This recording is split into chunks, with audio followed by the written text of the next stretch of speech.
Hello, my friends. We are almost done here in New York City, but what better way to start closing out the show than with For Honor? I am joined by Luke from Ubisoft Montreal. Hello, sir. Hi, how are you? I'm doing well. Thank you for joining me. My pleasure. It was fun to chat with you, but now we can really get to the good stuff. Yes. Because we were talking about For Honor, which we showed off during the conference running on the PlayStation 4 Pro hardware. Before we get into the nitty-gritty of the game, tell me a little bit about how your team is using the PS4 Pro and kind of what it means to that game. For us, what it means is extra power. And this extra power will allow us to display more details on the character, on the environment. For example, on this footage right now, it's all the environment. You can see the reflection on the ground. It's much more detailed. A little bit after, you'll see the foliage, the vegetations. So we can get more detail, and that's the thing I was talking about the vegetations. You can see more details on the image. So that's where we're pushing the limit, and we're pushing the graphic power of the PS4 Pro. And not just in the environment, but also in character models. Exactly. Also in the character, that's a good point. Yeah. In terms of all their texture, because we have a lot of different materials in the character. Yeah. Having Knight, Viking, and Samurai, it brings different flavors. So the leathers, the armor of the warriors, for example, the Raider right now. You can see the definition on the armor, the Kensei, same thing. So that's where we're trying to push to have this extra level of immersion. Okay, now, of course, PS4 Pro hardware is awesome, but we need those games. And For Honor, looking great. Tell me a little bit about what you guys set out to do with this sort of melee combat game. Our objective with For Honor is to bring people to live the experience of a dangerous battlefield with legendary warriors. So that's why we have the Knight, the Viking, and the Samurai. So that's the experience we want to bring, and for that, we decided to use the Knight, Viking, and Samurai, the three maybe most famous warriors out there.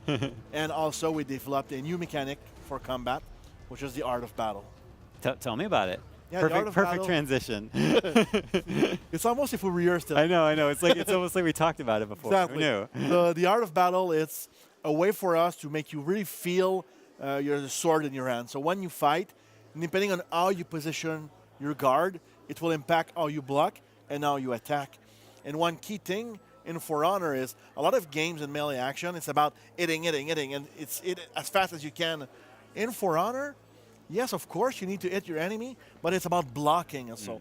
Because any martial arts, one of the first things they will teach you is how to block an incoming attack. So in For Honor, that's very, very key.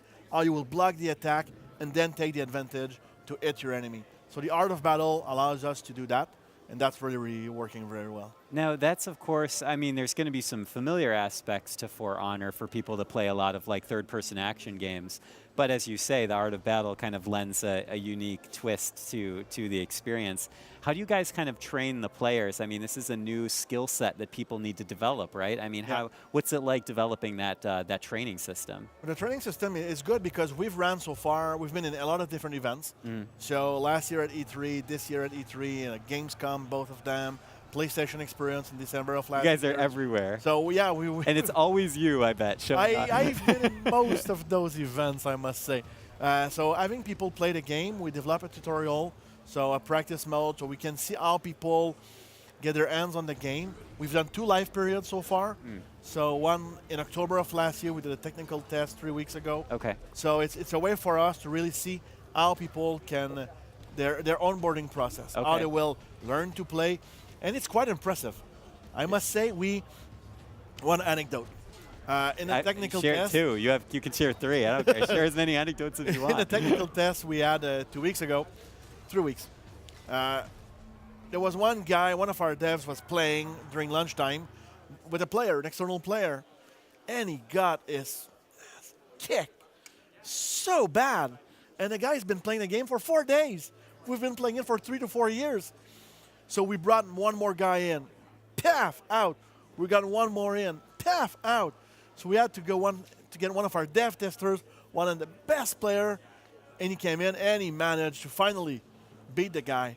So within a very short period of time, our players managed to go very high in skills. So that's very impressive. So the onboarding process works, but it's a new system. So give yourself a couple of minutes to get it. Loosened up. Exactly. Stretching. But once you get it, that's where the fun really will peak. And what do you think it is about sort of that melee combat that makes For Honor such a unique experience? I think the intimate aspect of the battle. Yes, the combat system, as I talked about, the art of battle is playing a big role into that. That's for one. Two, the warriors we have, like Knight Viking and Which Samurai. we need to talk about. We'll circle back to that. Yeah, they're really, really cool. And the intimacy of the combat when you're in a duel, that's where you want to live that moment of being like mano to mano. It's okay, let's get this done. Yeah. So tell me a little bit about the factions then, because you guys brought in some heavy hitters here. Yes, Knight Viking and Samurai. Literally, I guess. Sorry? Literally, they're heavy hitters. Exactly. So you see that's the duel I was talking about before. So when you're in that duel, it's really, really fun. So yeah, so Knight Viking and Samurai, they're probably the most popular warriors of all time.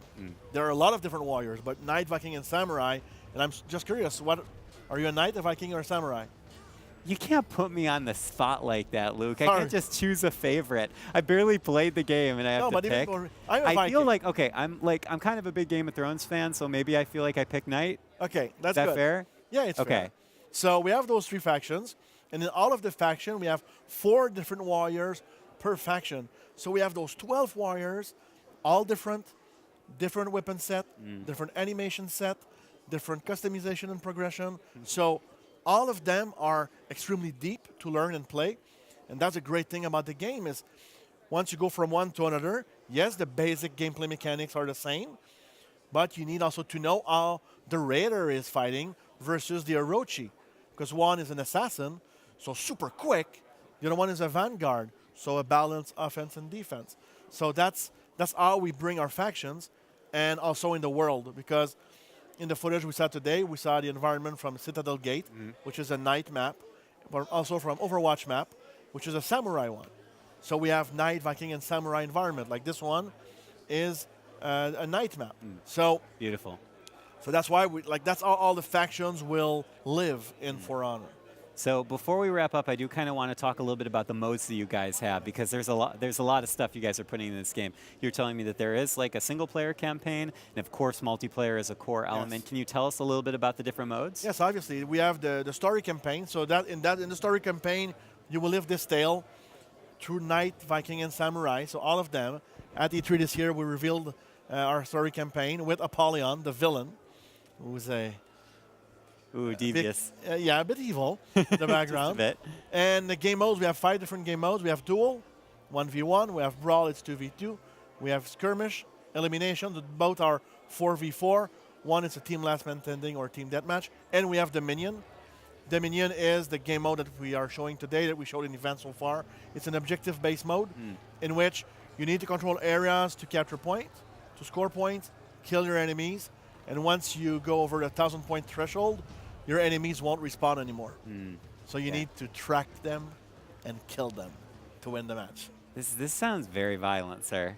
There's some violence going on in this game. Some action. We're in a battlefield. It's a battlefield with legendary warriors, with the 2-axis guy, with the Dachi. So yeah, it's pretty intense. Yeah. So before we go, tell me a little bit about we're here in New York City, revealing the PlayStation 4 Pro. What's a highlight for you? What do you think is something that kind of resonates with you and gets you fired up for the future of the PlayStation platform? But I think for us, it's being able to deliver a deeper experience, a more beautiful experience. So people, when they come into our world, the immersion will just reach a new level. So for us, it's great. I think being immersed in that beautiful and fantastic world, this great world, is something that players will really, really like. Awesome. Well, Luke, thank you so much for being here with us. And thank you, everyone, for tuning in. We have a little bit more before we go here in New York City, so do not go anywhere. Stay with us. PlayStation